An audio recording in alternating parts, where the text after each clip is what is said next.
Good afternoon, everyone. Welcome. I'm pleased to, as you well know, we've been struggling through a very difficult time, and one of the real benefits that have come out of that was the support of everyone assembled behind me. And without that support, we would not have been anywhere near as successful as we've been. So I'm very, very pleased to be here. And with us we have the OGS Commissioner Rowan DeStito, OEM Regional Director Tom McCartney, the Department of Transportation Commissioner Joan McDonald, and the Adjutant General Patrick Murphy. And I'm extremely pleased to have here also our Governor Cuomo. Thank you. Hey, I'm John Becker, the County Board Chairman, and I want to thank the Governor for coming today and touring the area. We haven't had any significant flooding in the rest of the county like they've had here in Oneida. And I would just like to say, you know, we're putting all of our county assets to work that we can to help the city of Oneida and the residents get through this. You know, we're 14 towns or 15 towns and 4 supervisors on the board from the city of Oneida, but we're one community today working on trying to get these folks and this one community, back on their feet and get them going. As you can see, it's raining out again. It's been very difficult. But I think in these difficult times is when people step up and take the challenges and meet them head on. And the folks from the city of Oneida are doing that for their residents, and you know, they're doing a great job. So thank you. Yes, thank you. Thank you, and welcome, Governor, to the 121st Assembly District. And the last few days I've spent quite a lot of time here in the city, and there's no question that extremely serious problem, and it goes beyond the city into Oneida County. And it's just wonderful to see everybody coming together, and it's particularly great to see you take the time to come to the city of Oneida and look at our situation. And I'm very confident that you'll do everything you can for us. Thank you, Susan. Thank you, Assemblyman McGee. I'm Senator Valesky. I want to welcome Governor Cuomo to my hometown. It's too bad it couldn't be under different circumstances. But, you know, we seem to have had these issues time and again over the last few years. And I can tell you, and I know all of you know, that Governor Cuomo, since he took office, each and every time, every flood event, every major weather event, he has been there personally. Not only his office, the office of the governor, and making sure that we get the appropriate paperwork to the federal government, but he personally has been visiting communities all across the state. This, over the last several days, has been an example of government working at its best in terms of coming together. I can't say enough about Mayor Smith, Max Smith, and the outstanding leadership that he has provided. Chairman Becker here in Madison County, tremendous job. The United Nation has been a true partner in providing resources to the recovery effort, and certainly the state of New York under the State Emergency Management Office, the Department of Transportation, and other state agencies. Governor, we appreciate you being here. We know that you're working hard on our behalf, and with that I want to introduce all of you to the Governor of the state of New York, Andrew Cuomo.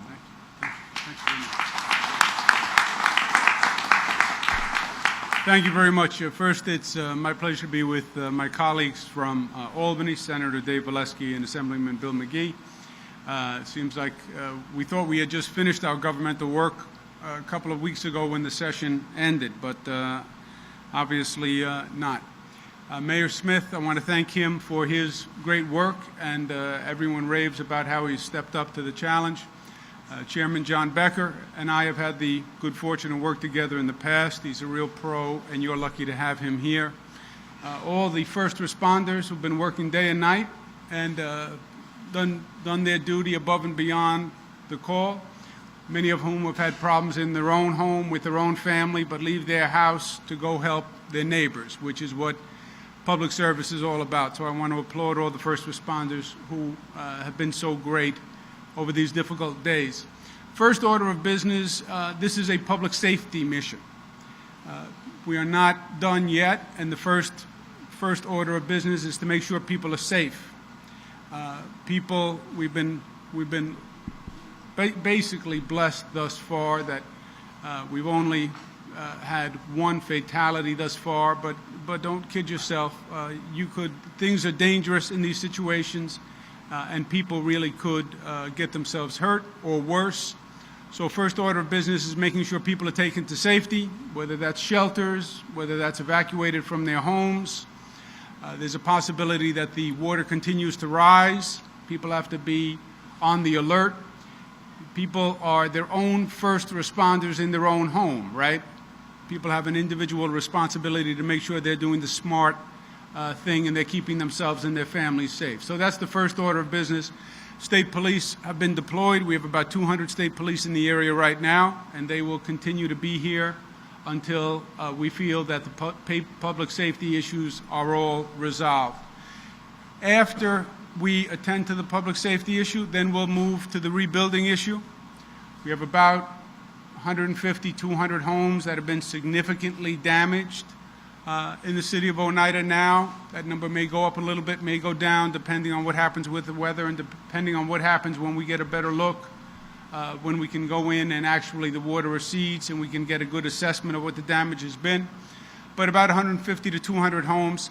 The primary responsibility for rebuilding is through the federal government's FEMA agency, Federal Emergency Management Agency. We've been in contact with them already. As soon as the water recedes, they'll be on the ground here. They'll be doing assessments both for individual homeowner assistance and assistance to the local governments for the cost of local governments. There may be an issue with the wastewater treatment plant here in Oneida. That can wind up being an expensive issue, as well as a problematic issue on practical levels. So we're going to be talking to FEMA right away about that plant and getting that plant repaired and looking to our federal partners for repair assistance on that. I am going to be requesting from the President of the United States today federal disaster assistance and to declare these areas a federal declaration of disaster, which would then allow us emergency assistance and emergency help. I believe, seeing what I have seen already, I believe that's the right and the fair thing to do. It would also be a significant benefit from the state's point of view, from the city's point of view, and the county's point of view. So we have a public safety mission. We have to complete that. And remember, that's job one. I know people get impatient. They say, I want to get back into my house. Who's going to help me fix the house? I understand those concerns, but really, let's focus on the priority, and the first priority is keeping people safe. Second, as soon as the water recedes, we'll get about the business of rebuilding, and we'll get about it quickly. To echo what you heard from the previous speakers, the storms bring out sometimes the worst that Mother Nature can bring, but sometimes brings out the best in people. And you have seen people rise to the occasion here in Oneida. They put their own interests aside, and they've stepped up in the spirit of community, and they've stepped up to help their neighbor. And that is the silver lining in the storm, to see how good people can be when things are at their worst. Everyone's working together. Everyone's working above and beyond. People haven't slept. Again, they're taking care of other families before their own family. And with that kind of spirit and with that kind of spirit of community, we're not just going to rebuild Oneida, we're going to build it back better than before. We've done that in other parts of the state. We've had too much experience over the past couple of years dealing with these situations. But we're going to get through it. We've been through worse, and we're going to get through this, and we're going to be the better for it. In the meantime, let's stay safe, let's continue to work together, and let's hope that Mother Nature gives us a break sooner rather than later. Thank you.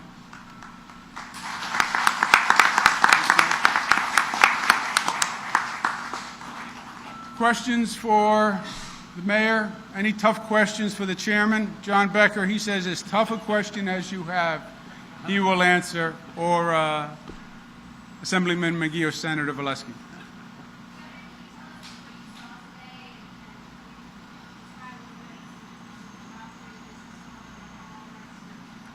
You know, unfortunately, it's more of the same. Ground was saturated. We had a tremendous amount of rain. Some areas had 5 inches of rain on saturated ground. Water came down from the hills, filled the creeks, and we've had massive flooding. Some homes have had 5 feet of water in them. Commercial properties the same. And significant flood damage. You know, when you say flood, people think it's water, and they think when the water recedes, then everything will be okay, it'll just be wet.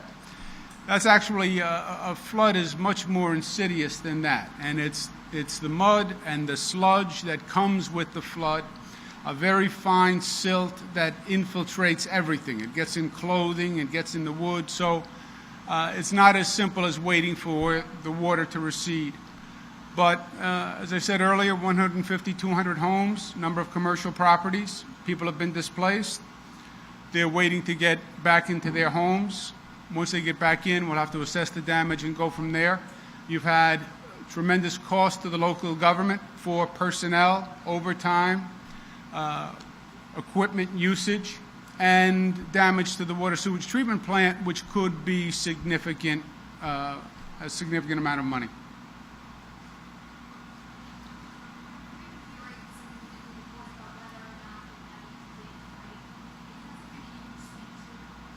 I don't have any firsthand knowledge.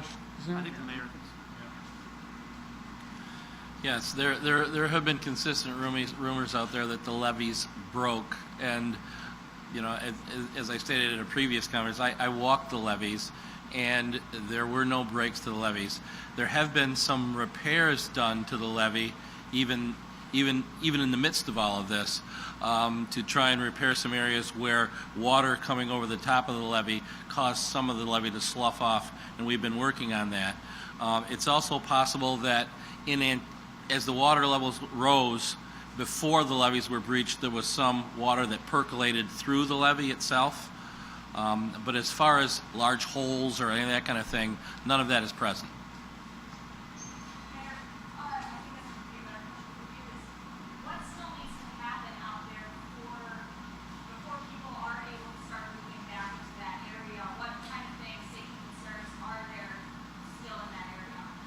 Well, we're going through each neighborhood house by house, assessing the damage. With these kinds of large water flows and happening so rapidly, oftentimes there's structural damage to homes, foundations, etc. So we're assessing that. National Grid and others who have that expertise are looking at things like, you know, the electrical services. So those assessments will continue to go on. And wherever we can, we're assisting people with things like dewatering their basements. We've got all kinds of resources on hand to do that. We have stopped doing some of it today because it doesn't really pay to try and pump water out only to see it come right back in. But we're moving ahead, as I've tried to reassure everyone, as swiftly as we can, always under the consideration that safety of the people involved is of paramount importance. If I could just put an exclamation point in the mayor's point. Psychologically, we have to prepare ourselves for a long-term rebuilding effort. It is not as simple as the flood water's gone, the sun comes out, and people can go back to their homes. Structural damage, damage to the electrical panel. From a health point of view, we may want to test to see if there was anything in the water that went through the homes. So it will be a long rebuilding process, and people should start to get themselves mentally prepared for that.